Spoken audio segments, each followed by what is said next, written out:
Mask लावून वाहन चालक प्रवास करताना दिसतात। यावर कधी तोडगा निघेल असा प्रश्न भिवंडीकर विचारतायत। आढावा घेतला आमच्या प्रतिनिधींनी, आपण पाहूयात।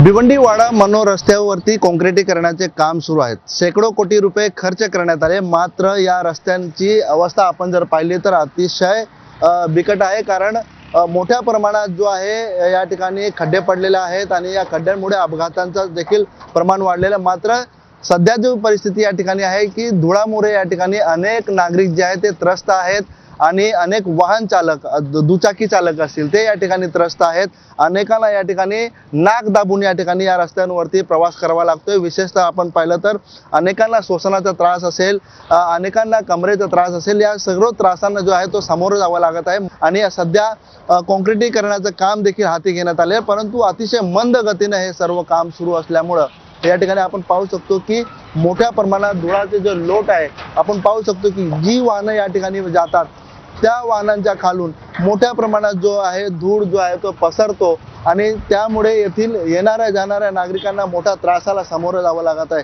काय सांगाल, किती त्रास होतो या ठिकाणी या मार्गावरून जाताना? खूप त्रास होतोय। काय हालत आहे बघा ना, किती धूळ आणि काय किती वर्ष झाले हा रस्ताच बनत नाही।